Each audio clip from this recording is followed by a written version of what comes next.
All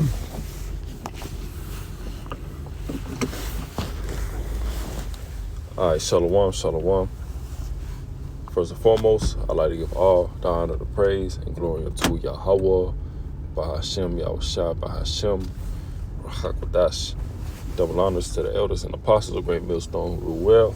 Peace and salutations to the elect scattered abroad. All right, this is the brother, Barazar, here with a lesson, and Lord willing is edifying. So today,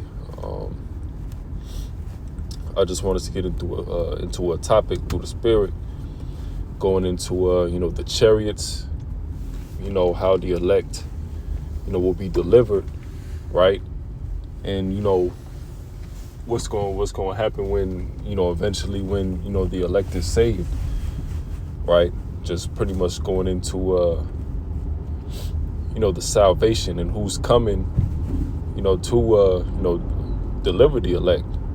All right, you got a lot of Israelites, spreading madness.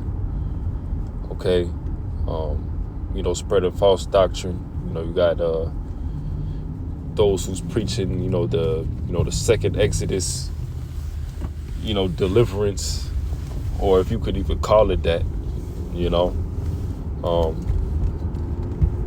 but when the truth of the matter is, the Lord is coming to deliver the elect, all right, with the angels, with the chariots, okay? So the first precept I'm going to get into is Matthew 24 and 31. Well, actually, we could read up a little bit.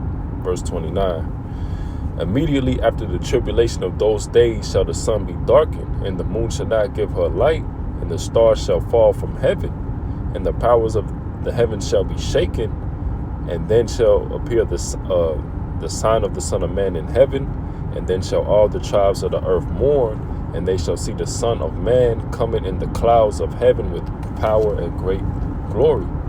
All right, so of course it's talk about the end times, which we currently are in. All right, but it's talk about the end of the end. All right, after Jacob's trouble.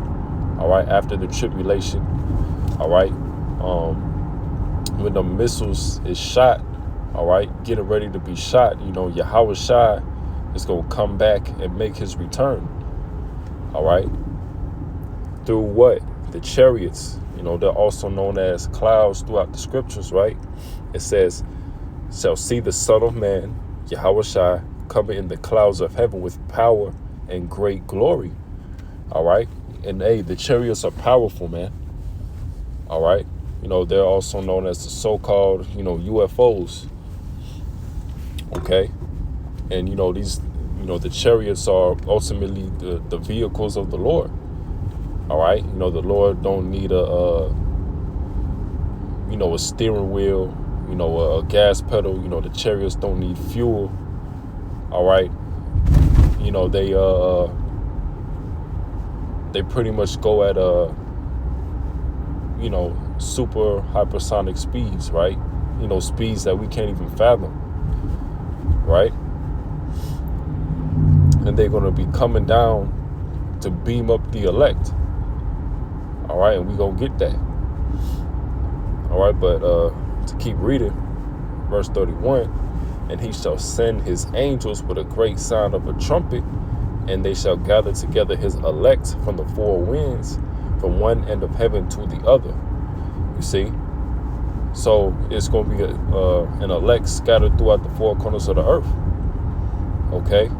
Now the destruction, the main destruction will happen in Babylon, right? And the elect, as this place is about to get, destroyed, the elect will simultaneously be beamed up and delivered out of Babylon.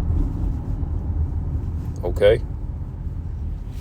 So let's get Revelation 11 and 12. It says, and they heard a great voice from heaven saying unto them, come up hither. And they ascended up to heaven in a cloud, and their enemies beheld them. Right? So, when the elect is getting beamed up, all right, everybody's going to be seeing it. Right? It's going to be a sight to see. All right? And in that day, we'll know who the elect is. I'm going to read that again. Revelation 11:12. And they heard a great voice from heaven saying unto them, come up hither.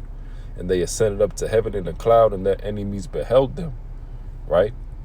So everybody's going to be seeing this. The elect going to be beamed up, go straight into the chariots, right? Get them perfect bodies. All right. Verse 13, in the same hour, there was a great earthquake. All right. And that great earthquake is talking about the destruction. When the missiles hit, the ground is going to shake. All right. Islands is going to move. All right. It's going to be, tidal waves, tsunamis and such. All right.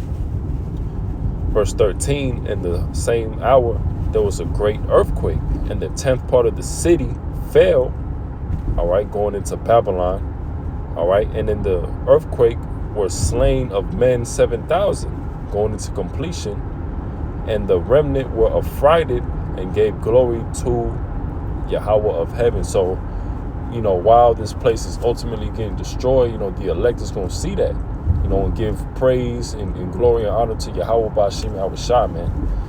Seeing this place up in flames, while, being in those chariots.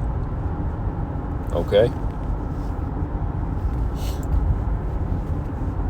So this is the book of Habakkuk 3:8.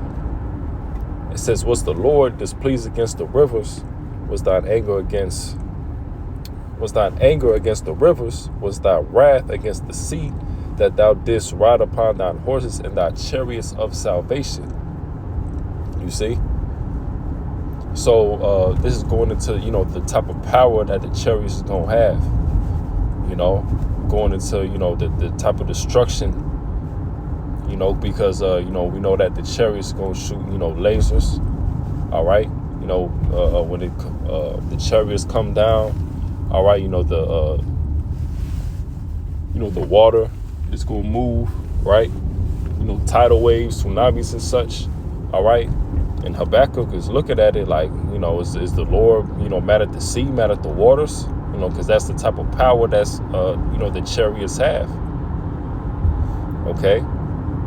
And it says, thy chariots of salvation, all right? So we know that the chariot, all right, is ultimately what the Lord is going to use to, deliver up his elect, So let's get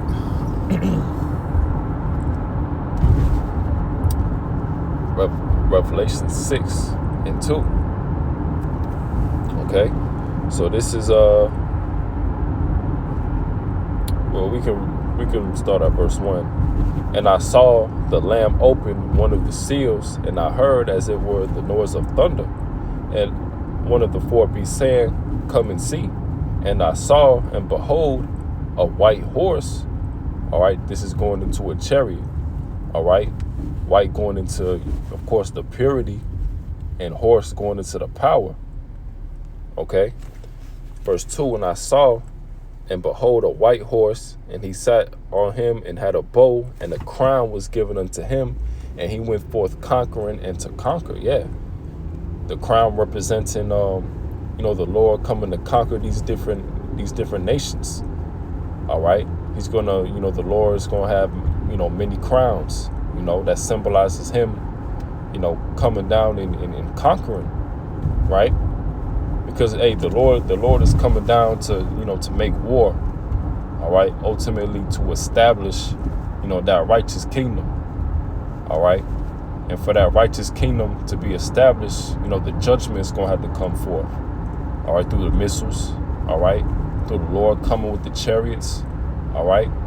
It's going to be a lot of death, all right, a lot of judgment, okay? And it's all going to be in the spirit and power of Yahweh Bashim Yahushua, man. Okay.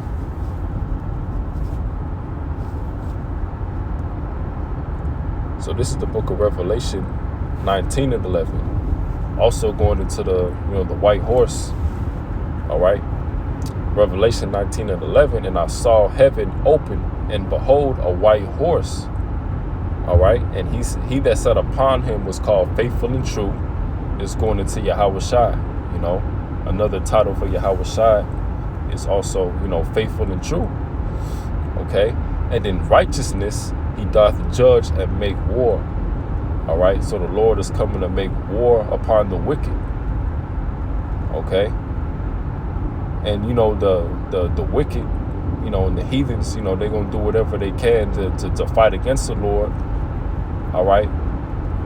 But, ultimately, it's going to be like a blowout, right? Like a blowout win.